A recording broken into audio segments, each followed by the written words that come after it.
고린도전서 7장 10절에서 16절입니다. 결혼한 자들에게 내가 명하노니 명하는 자는 내가 아니요 주시라. 여자는 남편에게서 갈라서지 말고 만일 갈라섰으면 그대로 지내든지 다시 그 남편과 화합하든지 하라. 남편도 아내를 버리지 말라.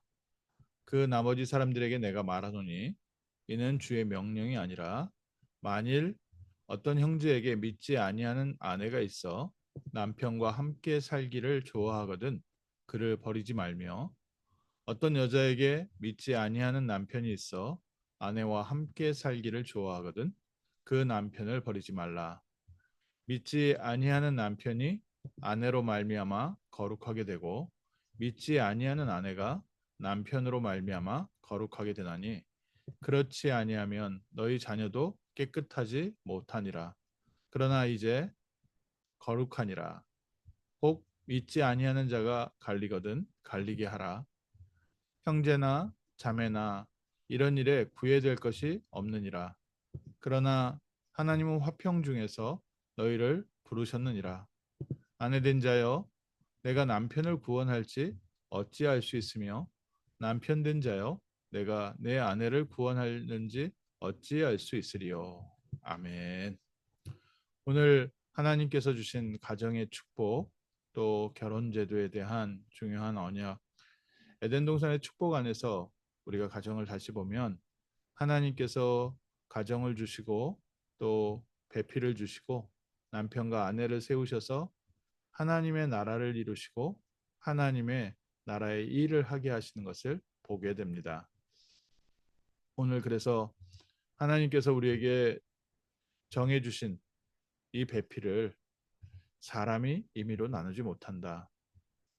그래서 결혼한 자들에게 명령하는 자는 내가 아니라 주께서 하신 말씀, 하나님께서 우리에게 주신 대전제가 있습니다. 가정에 대한 남편과 아내가 하나님께서 붙여주셨기 때문에 하나님께서 우리를 만나게 하셨기 때문에 그 안에서 가정을 지키는 것이고요. 만약 갈라졌으면 그냥 갈라선 대로 살든지 아니면 다시 합하든지 그게 하나님의 가장 선한 뜻이라는 겁니다. 그래서 남편도 아내를 버리지 말고 아내도 남편과 갈라서지 마라. 그런데 만약에 가정에 믿지 않는 남편이나 믿지 않는 아내 때문에 어려워하는 가정들이 많이 있습니다. 그러나 그 가정들 중에도 신앙의 갈등은 있을지 모르지만 그 가정 신앙 때문에 내가 너랑 못 살겠다 하는 케이스가 아니라면 우리 가정을 이루고서 가정 안에서 에덴 동산의 축복을 회복하는 것이 당연하지 않겠는가? 아내를 통해서 남편을 통해서 그 배우자가 복음을 받고 하나님의 자녀로 오는 시간표가 있다는 겁니다. 또 가정에 더 중요한 것은 그 가정에 자녀들이 있습니다. 복음 안에서 자녀들이 자라기 위해서 또 복음 안에서 그 자녀들을 키우기 위해서 당연히 하나님께서 가정에 중요한 언약을 붙잡고 하나님 가정 복음화에 중요한 축복과 언약을 누리는 시간입니다. 근데 만약에 믿지 아니하면서 이 신앙 때문에 도저히 내가 너와 못 살겠다 할 때는 그럴 때면 어떻게 같이 살겠느냐. 그러나 중요한 부분은 무엇입니까? 고린도전서 7장 16절에 아내된 자여 내가 남편을 구할는지 어찌할 수 있으며 남편 된 자여 내가 아내를 구할는지 어찌할 수 있으리요. 하나님께서 가정을 통해서 이루어 가시는 세계복음화 가장 먼저 주신 교회가 가정교회였고요. 그 가정교회가 실패하면서 바로 가인과 아벨 사건이 일어났습니다. 오늘 우리 가정도요. 그리스도께서 주인이 되실 때 비로소 우리 가정에 에덴 동산의 축복이 회복되어지고 가정이 하나님의 나라를 이루게 됩니다. 어느 가정에도 남편이 주인 노릇하고 또 아내가 주인 노릇하면 결국 창세기 3장에 한계에 오게 되어 있습니다. 우리 가정, 우리의 삶의 주인은 누구십니까? 예수 그리스도이십니다. 그래서 예수께서 우리의 주인 되시고 가장 되시고 우리의 삶을 이끌어 가십니다. 그리고 또 중요하게 하나님께서 우리 교회를 한 가정으로 삼아 주셨습니다. 그리스도께서 머리가 되시고 우리가 각 지체가 되었고 우리가 서로 어떻게 부릅니까? 오늘 성경에 나와 있는 것처럼 형제 자매라고 부릅니다. 우리가 그리스도 예수 안에서 한 식구가 되어서 함께 하나님의 나라의 일을 이뤄가고 하나님의 뜻을 이뤄갑니다. 그래서 교회가 하나 되는 것은 성도들이 원하는 것을 해서 하나 되는 게 아니라 모든 성도가 다 함께 그리스도를 바라보고 하나님의 뜻이 이루어질 때 교회가 하나 되는 축복이 있습니다. 저희가 원리스의 축복을 누려가는 데 있어서 여러 갈등도 있을 수 있고 문화적 배경, 언어적 장벽도 있을 수 있습니다. 그래서 그것을 서로 맞춰가고 양보해가는 것은 가장 상식적인 기초적인 부분이겠죠. 근데 가장 그보다 더 중요한 게 있습니다. 가는 방향이 틀리면 아무리 원리스 하려고 해도요, 같은 방향으로 갈 수가 없습니다. 오늘 우리는 그리스도를 주인 삼고 그리스도를 따라 그리스도와 함께 가고 있습니다. 이스라엘 백성이 광야길을 갈 때 불기둥과 구름기둥과 언약궤를 따라갔습니다. 몸은 따라갔지만 마음은 안 따라갔던 이스라엘의 어른들은 결국 광야에서 전부 다 장사 지내게 되고요. 하나님께서 새로운 세대를 세워서 애굽을 알지 못하는 세대를 세워서 결국 가나안 땅에 들어가게 하셨습니다. 오늘 저희에게 그러면 우리는 광야길에서 이렇게 하다가 죽어야 되냐 이 말이 아니죠.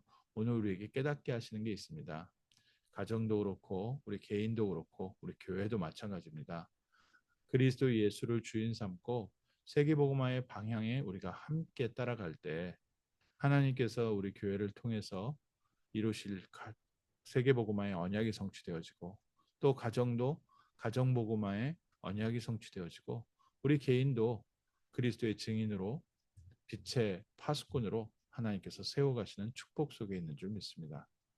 오늘 아침 짧지만 우리의 삶에 실제로 구체적으로 어떻게 적용하고 무엇을 붙잡아야 되느냐 가장 중요한 대전제 하나님께서 에덴 동산을 준비하시고 가정을 준비하시고 그 가정과 그 교회를 통해서 하나님의 뜻을 이루어 가신 줄 믿습니다. 오늘 아침 우리 모든 성도들이 함께 그리스도를 바라보는 복된 아침 되게 하시고 또 언약궤를 따라갔던 이스라엘 백성들처럼 언약궤를 따라갔던 모세와 여호수아와 갈렙처럼 하나님의 언약을 따라가는 복된 날 되게 하시고 그리스도와 방향 맞추는 날 되게 하시고 우리의 식구들이 그리스도와 방향 맞추게 하시고 우리의 자녀들이 그리스도와 방향 맞추게 하시고 우리 교회가 그리스도의 방향 속에서 하나님이 예비하신 인도받게 하옵소서. 아내된 자들이여 내가 남편을 구원할지 어찌 알 수 있으며 남편 된 자여 내가 내 아내를 구원하는지 어찌 알 수 있으리요. 우리에게 하나님께서 주신 중요한 응답의 현장을 두고 우리가 믿음으로 기도하고 믿음으로 기도하기 때문에 기다릴 수 있고 또 하나님이 주시는 응답을 가지고 도전할 수 있습니다. 오늘 아침 다시 한번 그리스도를 바라보며 하나님이 주시는 힘을 얻고 또 기도하며 하나님의 응답의 시간표를 기다리고 또 하나님께서 저에게 주신 현장을 향해서 도전하는 복된 하루 될 줄 믿습니다. 기도하겠습니다. 하나님 감사합니다. 하나님께서 에덴 동산을 준비하시고 아담과 하와에게 가정을 이루게 하시고 교회를 이루게 하신 것처럼 오늘 저희의 삶에 그리스도께서 주인 되어 주시고 복음 안에서 한 가정의 축복, 한 교회의 축복 누리게 하심을 감사합니다. 오늘 저희가 서로를 바라보는 것이 아니라 다 함께 그리스도를 바라보는 날 되게 하옵소서. 서로의 부족한 부분을 지적하는 것이 아니라 다 함께 그리스도 바라보며 함께 그리스도와 동행하는 복된 날 되게 하시고 또 우리가 서로에게 바라는 것이 아니라 하나님께서 우리에게 주신 것을 통해서 하나님의 뜻을 이뤄가는 복된 아침 되게 하시고 무엇보다 하나님께서 저희에게 교회 이전에 중요한 시간표를 주셨사오니 하나님이 예비하신 곳으로 하나님의 뜻이 이루어지는 곳으로 저희가 인도받게 하옵소서. 조건과 환경과 사람 바라보지 않게 하시고 그리스도께서 우리를 인도하시고 그리스도께서 원하시는 세계복음화의 언약 따라가게 하옵소서. 감사드리며 주 예수 그리스도 이름으로 기도합니다. 아멘.